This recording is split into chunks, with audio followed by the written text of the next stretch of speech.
Hi guys and welcome to MotorBeam. The Audi Q7 has always been super popular in the luxury SUV space, but this car was sadly discontinued when the BS6 norms arrived. Now the Q7 is back. This time it gets a facelift and a new petrol engine under the hood. And in this video, I'll tell you everything you need to know about the 2022 Audi Q7.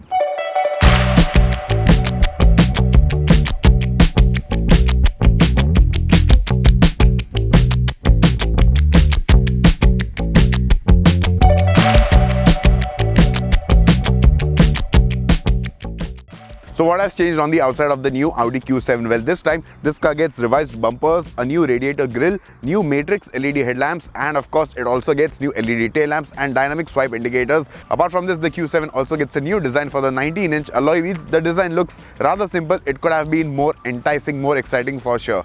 The Q7 retains its shape from before, and yes, it doesn't look as big as the GLS or maybe even the X5 or the X7, but yes, this car looks fairly proportionate. It has a clean design, and yeah, sadly it does not have the road presence that you would get in some of its rivals.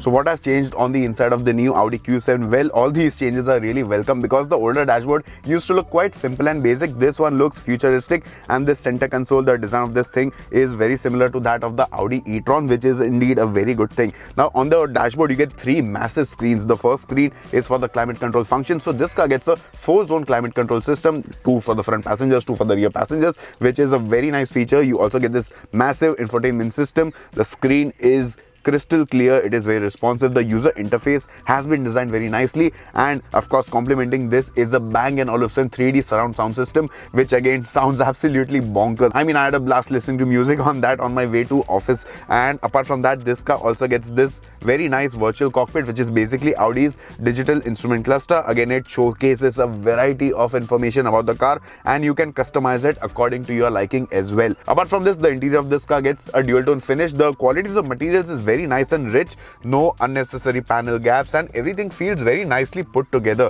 Now there are some hard materials on the top part of the dashboard, but the lower trim feels very nice and premium. You get this wooden type of insert in the lower part of the dashboard, and you also get this Quattro badging over here. So all in all, the design of the cabin is very nice, and it is quite user friendly as well. So once you just sit in the car, it takes maybe 5 to 10 minutes to get used to the layout of all the controls and all the functions. Apart from that, the seats are also very nice. The quality of the upholstery that has been used feels quite rich, and it fits in a car of this segment. The driving position is really nice. You get a good view of what's ahead, and even the second row offers a decent amount of space and comfort. Now this car that I have here also gets screens for the rear passengers, but one thing that I don't like about the Q7 is the fact that the third row is extremely tight on space. So full-size adults cannot really travel in that for a long duration. It is best suited for kids, or maybe you could just fold down the third row seats and use the space to keep your luggage.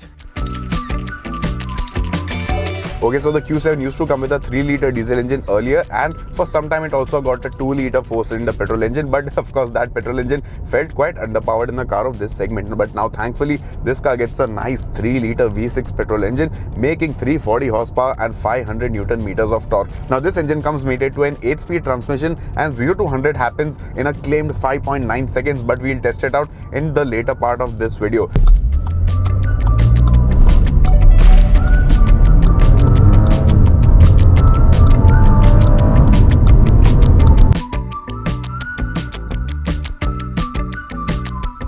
Now talking about the performance of this engine, well, it is very nice. I mean, I really enjoyed revving the nuts out of this engine when I was driving down to the shoot location, and the V6 feels so meaty. It delivers all the power in a very enthusiastic manner, and the Q7 just drives with a very nice wave of urgency. So you really enjoy pushing this car all day long, and of course it drinks fuel. So realistically you can expect around 5 to 6 kilometers per liter from this, but of course if you're spending almost 1 CR on an SUV, I don't think you would really bother about fuel efficiency, or do you?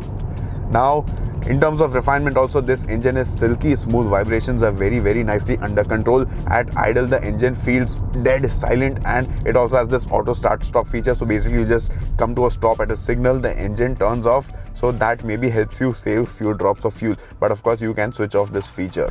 The Q7 also gets Audi Drive Select, so basically you can use these buttons over here and toggle through the different driving modes that this SUV has to offer. So you get efficiency mode, you get comfort mode, you get auto mode, you get individual mode, and you also get a dynamic mode. So right now the car is in dynamic mode. It feels the sportiest in this mode, and you can see how brutal the acceleration is. It is very lusty, and yes, the push that you get back when you just go pedal to the metal, that is something to watch out for. Now if I talk about the other driving modes, I'll just switch to efficiency mode. In this also the performance feels more than enough. Now of course, being a 3-liter engine, you really cannot expect the car to be underpowered, and in efficiency mode also the car behaves in a very sublime manner, and the overall experience is quite smooth. If I talk about the other mode, now this car also has this comfort mode. I think comfort mode is something that you could probably use for day-to-day driving. It offers a good blend of performance and fuel economy, and I think most people are going to use that only because in dynamic mode the car does feel a bit too aggressive. Apart from that, you also get an off-road mode because of course this car gets Quattro as standard, and you also get this individual mode wherein you can adjust the settings based on how you like it. The suspension of this car can also be raised and lowered, so that is again a good thing. So if you're driving in dynamic mode, you can just lower the car, and of course the driving dynamics of the car improve with the lower ride height, and in the off-road mode the ride height increases, so you get that extra ground clearance, which is very useful. The 8-speed transmission that this car has to offer is again very nicely mated to the engine. It offers quick shifts, and of course you also get paddle shifters, and this transmission also has an S mode, so just slot it down from D and you get into S mode.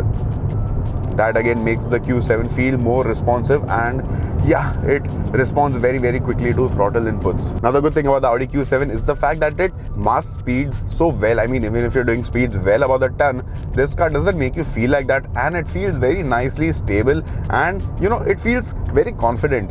Now even when you're pushing this car on Aero State expressways or maybe even on the guards, this car doesn't feel like it will go out of control or something of that sort will happen. And yes, it boasts of very good driving dynamics. Now the adaptive air suspension also offers brilliant ride quality. This car can tackle small potholes or undulations or maybe even those small speed breakers with a lot of ease, and even on really nasty potholes this car takes everything with aplomb, and the ride quality is indeed another talking point of the Audi Q7. Sadly, the Audi Q7 does not get a diesel engine anymore, unlike any of its rivals. The BMW X5 gets a diesel, the X7 also gets a diesel, and even the Mercedes GLS is available with the option of a diesel engine. So should you buy the 2022 Audi Q7? Well, if you're okay with a petrol engine under the hood of your luxury SUV, this is something that you should definitely consider. But if you want a diesel, you know where you have to look at. Now this generation of the Q7 came out way back in 2016, so right now it doesn't feel as fresh as the newer GLS and even the BMW X5, but with the restyled center console, the meaty V6 petrol engine and the practical layout of the interior, the Q7 still has a decent amount of appeal left in it. Thank you guys for watching this video. I really hope you liked it.